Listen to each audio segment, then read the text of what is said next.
I'm the Nostalgia Critic. I remember it so you don't have to. Right now, I'm in the laboratory of Dr. Hack, the master of formulas. Not scientific formulas, not mathematical formulas, but television formulas. Any TV show that has a formula that's been repeated over and over and over, he's the guy that came up with it. Watch this. Mighty Morphin Power Rangers. Land Teens fight Petty Patrol, then Monster, then Giant Monster, and Giant Robot. Home Improvement. Toolman screws up, neighbor gives advice, Toolman gets advice wrong, but Toolman's forgiven anyway. Scooby Du. It's always the person in the opening you forgot about. Inspector Gadget, Captain Planet, everybody loves Raymond. Everybody actually hates Raymond. He should have divorced that bitch and her family long ago. If it's a formula that's gotten more and more popular through its repetition, he's the guy that thought of it. And right now, I've hired him to think up an idea so that I can lazily repeat it over and over and over and make money beyond my wildest dreams. Eureka! Eureka! What? Oh, there you are, Eureka. Get ready to jot down my latest formula. You got it? Yes, and it's going to make us millions. Well, that's wonderful. Let's hear it. 14-year-old girl acts stupid, uses magical powers to look slutty and stupid, talking cat tells her how to fight crime because she's so stupid, surrounds herself with smarter girls that make her look even more stupid. That's Sailor Moon. What? The formula you're describing is Sailor Moon. Do they have a villain that keeps attacking the same town? Yes. Do they have a tedious romance with a magic boyfriend? Yes. Do they repeat the same animation? Worse than Hanna-Barbera. And it was successful? It's one of the most popular animes of all time! Eureka? Oh dear, well this is embarrassing. Well, how about this one? 3 obnoxiously perfect girls are raised by 3 obnoxiously perfect men in a house in San Francisco, and not one of them is gay. Well, while we're on the subject, why was something as repetitive as Sailor Moon so successful? Fighting evil by moonlight, winning love by daylight. I remember when it first aired in America. It was an export from Japan, which I think was originally called Magical Girl Squad Robo Dance Yes. Not quite as familiar with anime as Americans are today, a lot of people just saw it as Speed Racer with tits. But we didn't understand that the audience for this was growing more and more rapid. And whether for its campiness or actual enjoyment of the story, it was becoming an underground hit for kids, teens, and that creepy guy who fixes your computer. So, what is the secret formula and why did it catch on with so many? Well, let's start at the very beginning. You'll quickly notice that, like many animes, the best parts of the show aren't in the action, the character, the story, or the writing. It's in the goddamn opening theme song. She will never turn her back on a friend. She is always there to defend. Not only is the beat catchy as hell, but look at this animation. Look at the visuals. It's like a Van Gogh of anime kid openings. In fact, there's even a Van Gogh in it. Don't ask why. I don't care. It looks friggin' awesome. I'll allow it. Venus, Sailor Mercury, Sailor Mars, Sailor Jupiter. I guess the only downside is the obvious American additions, like this pointless Star Wars style scroll. Yeah, because that's what girls watching this show are really into. Star Wars! They go so hand in hand, I'm surprised Lucas didn't release a more feminine version with Serena doing Darth Vader. Did you hear there's a new Sailor V video game out? I saw it on TV. Lord Vader, the battle station plans are not aboard this ship. Oh, yeah. And no transmissions were made. How can that be? My mom finds out, she'll ground me and cut my allowance. An escape pod was jettisoned during the fight, but no life forms were aboard. I can't believe this. Oh, what am I going to do? We can get ice cream. Yes, sir. See if you can spot where else the Americans made some changes. They're so subtle, I doubt you'll ever notice where they geniusly slipped them in. She is the one named Sailor Moon. She will never turn her back on a friend. She is always there to... Yeah, unbelievably natural. If you were going less for action-packed adventure and more for Saved by the Bell credits. When I wake up in the morning and the alarm gets out of warning, I don't think I'll ever make it on time. But you quickly discover in many respects, that is what the show is going for. At first it seems like it's going to be a big, albeit audience-insultingly rushed, space battle between cosmic planet people folk. 1,000 years ago, our moon was home to a great civilization ruled by Queen Serenity. Then everything changed when the Fire Nation attacked. until the arrival of the evil Queen Beryl. Although her world was destroyed, Queen Serenity's last hope was the power of the Empyrean Silver Crystal and the Crescent Moon Wand. Only this crystalline wand can combat the power of the Negaforce. Yeah, look, Show, even if you pretend you have a story that matters beyond people who see a high-class meal as a flamin' Hot Pocket, you still had to follow up all that supposed epicness with this. Ah! Oh no, I'm late for school again. Yeah, I bet you thought this was going to be a big space opera with action, drama, and exotic locations. But nope, it's just your common English-speaking town that has everything in Japanese for some reason. Serena! I gotta go! Aren't you forgetting something, dear? Oh yeah, your nose! Everyone's forgetting those around here. This is Serena, a ditzy clod who has no idea that she is one of the reincarnations of the Sailor Scouts. She's just your everyday gigantic-eyed blonde Japanese girl who constantly keeps flunking her exams. Oh, chill out, Serena. It's just one lousy test. It's not like it's the end of the world or something. You don't understand, I'm Japanese! To me, failure is everything! You don't get it, Molly. If my mom finds out I flunked that test, I won't get to play the new Sailor V game. Being pretty as sin and dumb as cheese, she of course is very popular in school, obtaining all sorts of friends, like an over-the-top accent with a human attached to it, That's weird. Very weird. and the awkward years of Dr. Insano's puberty. You're going shopping? What's more important than your grades? Science, of course! When not hanging out with these frightening adolescent creations, she spends most of her time solving her problems by intelligently ignoring them and finding more ways to spend her mother's money. I heard about your test. Want me to be your tutor? She doesn't need a tutor. She needs a trip to the mall to get her mind off this. I could use some new pink barrettes for my hair. Education just gives you wrinkles. She also seems to get in fights with an attractive boy named Darian. What was that you were saying about someone totally cool? But we can be sure it isn't you. Shouldn't you be going home and doing your homework, meatball head? Hey, that is clearly an insult to meatballs. Sis for inspiration. You're a creep, Darian. You don't know a thing about being cool. Wow, they really seem like polar opposites and hate each other to the core. They hook up? Nah, and how tediously long do they drag that out? Oh Jesus, just mail me the comedic banter to my office shredder!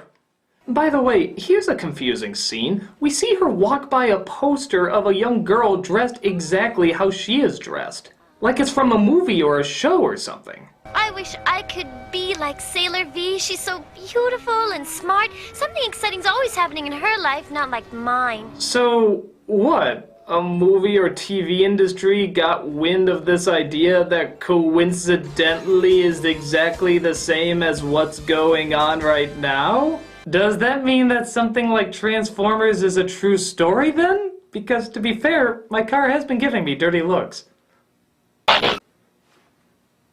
Things seem to change, that is, the formula is set in motion, when a magic cat named Luna arrives and tells her that she is the reincarnation of one of the Guardians.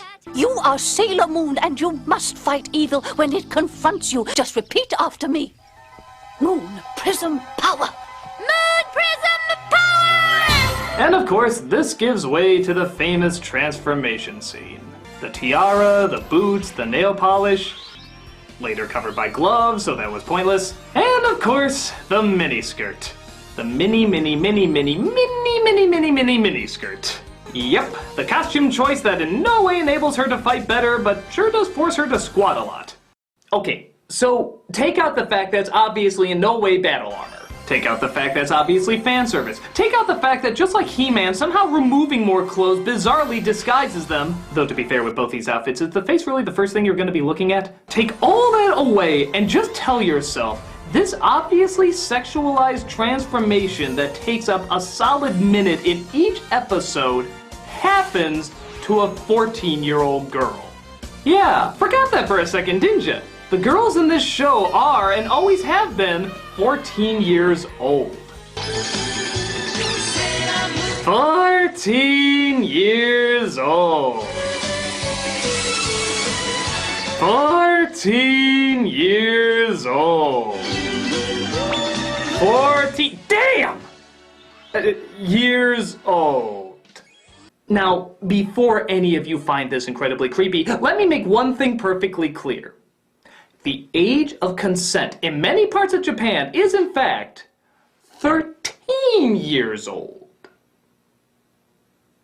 Now you may find it incredibly creepy. And yes, there's a lot of fine print to that law that evens it out a bit, but there's just as much fine print that evens it back into kinky territory again. For example, sex between 13 to 17-year-olds can only be done with other 13 to 17-year-olds. That's good. However, that's only sex. Groping, handjobs, blowjobs, and whatever else your preferred imagination can come up with is all perfectly legal. That's bad. However, they have cracked down on human trafficking, forced prostitution, and other illegal acts endangering people in that age range. That's good. But that doesn't stop people from creating kinky establishments like the Sexual Harassment Corporation, where you pay to molest girls in school and business sets and is totally 100% legal. Can I go now? So, yeah, I guess when you come down to it, it is just cultural differences. I mean, sexual urges in young people does start well before 18. My personal problem is, like media in most cultures, it doesn't try to help younger people understand sexuality, but rather exploits it. Rather than educate young people about sex, it's honestly just easier if we can make money off of it. But, of course, all this talk about Sailor Moon being a sexy 14-year-old pinup is all building up to one important question. Given this information, why did I still put her in the top 11 hottest anime women list? I didn't know! I swear I didn't know! I mean, look at the way they're drawn, man! I thought they were college or at the very least late high school. Wouldn't you have made that guess? Come on, look at the way they're showing them off! I swear, officer, I mean audience, I had no idea their real age. I mean, you might be saying to yourself, oh, what, didn't you grow up watching the show? Didn't you pay attention to it at all? No, I didn't! I mean, I watched it, but I didn't really listen to it. I too was 14 at a time, and maybe I viewed it for different reasons.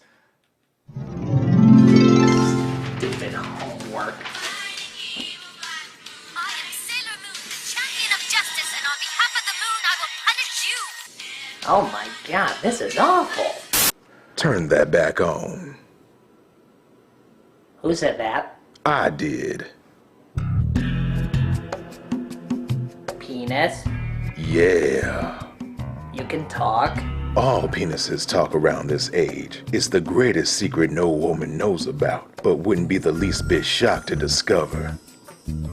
Well, despite what a terrifying discovery this is, I'm still not gonna watch this show. It doesn't matter what you think. From now on, I'll be calling all the shots. You're gonna see everything in a whole new light. What are you talking about? Look at that show again. Looks damn good now, doesn't it? Wow. There's more to this show than I thought. Oh yeah. No! I'm a mentally capable male! I won't let my penis call all my decisions for me! Turn that back on, or I'll shoot where the sun always shines. No, I won't. Excuse me, I have some memories I need to repress.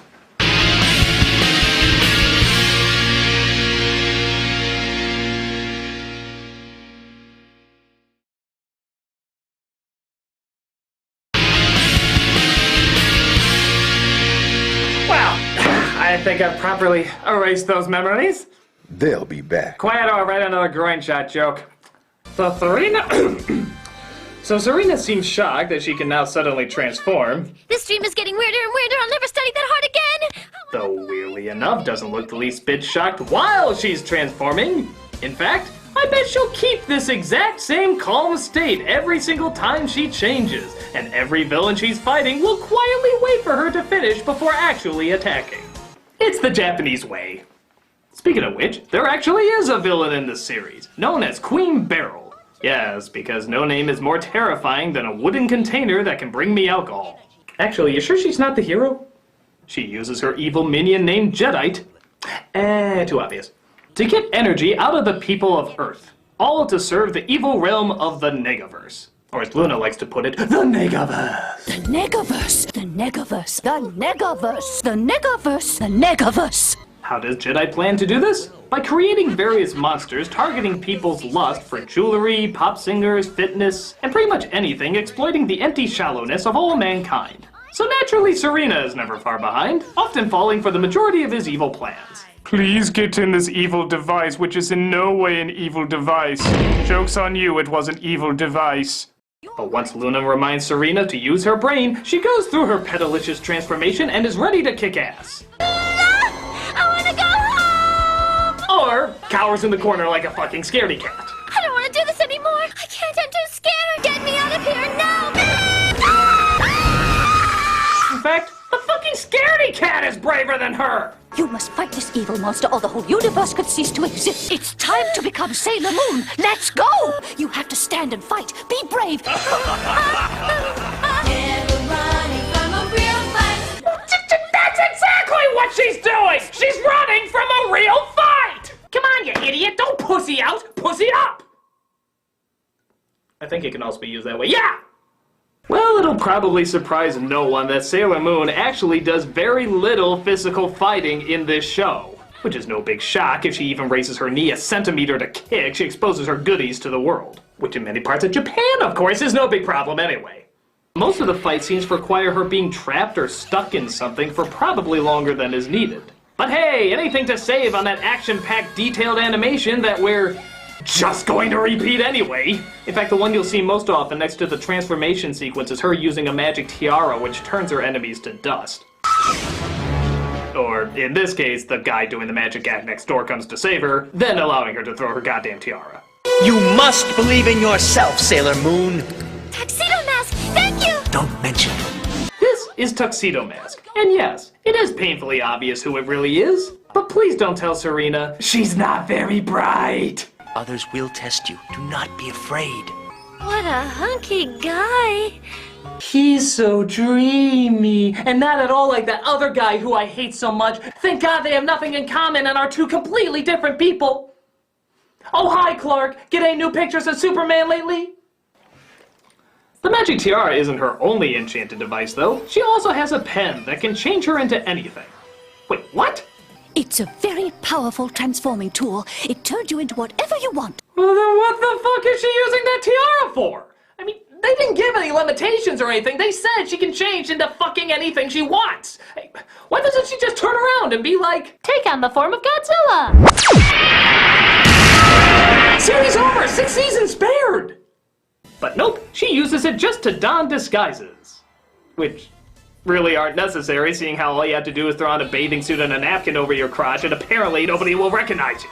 And besides, we know she's gonna leave the real fighting to the other Sailor Scouts. Oh yeah, I should probably talk about them. The other reincarnations of the Scouts are found over time, usually in the exact same city and often even the exact same school. So, maybe Jedi should try his evil plans in another part of town.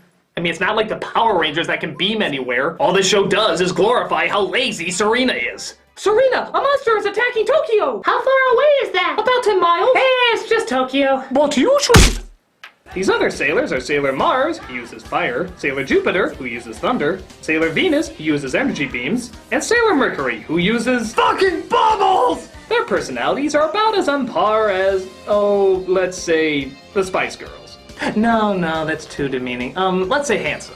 But to their credit, they are the ones who do most of the work. And they're eventually joined by another cat named Artemis. Stop squabbling. And yes, even the other planets over time join the group as well. Ooh, except Pluto, you're not a planet anymore, so, yeah. And to answer your question, yes, every kid snickered like an idiot when they heard there really was a Sailor Uranus. Bottom.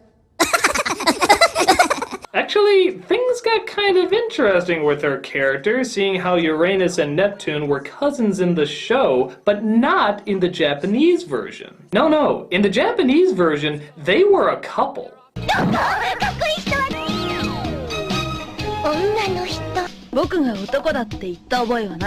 That's right, straight up lesbians. What was that? Nothing, I said nothing! Yeah, kind of funny how we can sex up our 14-year-olds all we want, but the idea of them being attracted to something that don't have a penis apparently was too much for Americans back then. So just to check. Okay, shame. Okay, shame. Come on, guys, maybe you could have worked it into your half-assed PSAs at the end. Oh yeah, I forgot to mention, there's PSAs in this show, obviously slapped on at the end of each episode using the same animation they used before. Because Lord knows, the show hasn't repeated enough animation already. Starving yourself and exercising till you drop is not a smart way to lose weight. Like a car without gas, our bodies can't run without food. Good nutritional food. To say they're time fillers is an understatement. Half the time, they don't even bother to fill in the dead air, they care so little about it. Daydreams are nice, especially the ones about food. Oh, daydreams are cool, all right.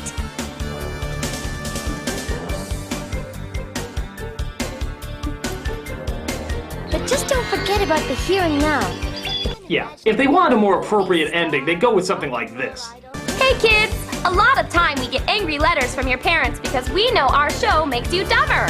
So here's our last minute table scraps to try and teach you something in the last few seconds we have. Brush your teeth! Or in the case of the lesbian duo, maybe they can do something like, Hey kids! You got boys and you got girls. Pick one! and guys, that's as far as I got. I know there's more characters and more villains, but I specifically wanted to address the repeated formula that got Sailor Moon popular in the US, and why on earth it actually worked. And that formula, as I can figure out, is as such. Serena acts like a selfish idiot. Supportive friends pick up her slack. Beryl rubs Crystal Ball like a boob and sends Jedi out to create monster and/or device to obtain energy, using a marketing tool targeted towards vain suburbanites. One of the scouts discovers the plan or falls for it herself. Transformation takes place via reused sexually confusing animation. Scout or scouts are trapped. Pratt in the Hat seems to get them out and do nothing else. Serena never figures out who he is, uses her magic tiara that she should have used earlier instead of reusing more dialogue footage, destroys villain, and goes back to being an idiot again. So, yeah, just to double check again, why did this work? Perhaps like a lot of other formulas, it knew what to keep familiar and what to keep changing up. It knew it was going to have a villain, but it changed up what kind of villain. It knew it had to involve an interest or product that girls wanted to be involved with, so it had a different one each episode. There was always peril that the girls had to get out of so that you'd feel great by the end when they finally do. Keeping the formula exactly the same, but changing up just the right elements that needed to be changed. So, do I enjoy the show? Fuck no. Does it have an ingenious formula? Fuck yes. Is it bad for kids? Fuck, not really. While the Serena character is an annoying airhead, I will give her credit that she does at the very least have a character. It's not one that I like, but at the same time it would have been easy just to make her a pretty face with no personality. But she clearly does have a personality and goes to big extremes. And they do make her look strange and bizarre just as much as they do make her look pretty half the time. And though yeah, she can be self-centered, she's never really mean per se. And I guess from what I understand, the character does get smarter as the series goes on. Or at the very least, braver. As for sexing up a 14-year-old, I think it's weird, but I guess there's always just gonna be cultural differences. And in all honesty, we've let out much worse. Unlike a lot of pop stars and teen magazines where the artificiality is all that's there, this at least allows girls the fantasy of being the hero and actually doing something. Even if it is mixed in with that artificiality as well. But I don't know if Serena's dummy reaction to it all always shows it in such a good light. But the moments where she fights back and saves the day is always shown in a good light. So have fun with your little show, just keep it as far away as you can from me. I'm the Nostalgia Critic, I remit. Hello? Mr. Critic, Dr. Hawk thinks he may have, finished that formula or whatever. Lead on. Alright, Critic, I know I messed up with the Sailor Moon formula, but I've come up with a formula that's even better. Even better? You mean more successful than Sailor Moon? 3 times more successful. Really? Yes, according to my calculations, this should be the most famous, most profitable formula the world has ever known! Good God, Dr. Hack! What is it? What is it? Okay. 3 online performers, 2 male, 1 female, remake movies with the help of a German cameraman and Irish immigrant.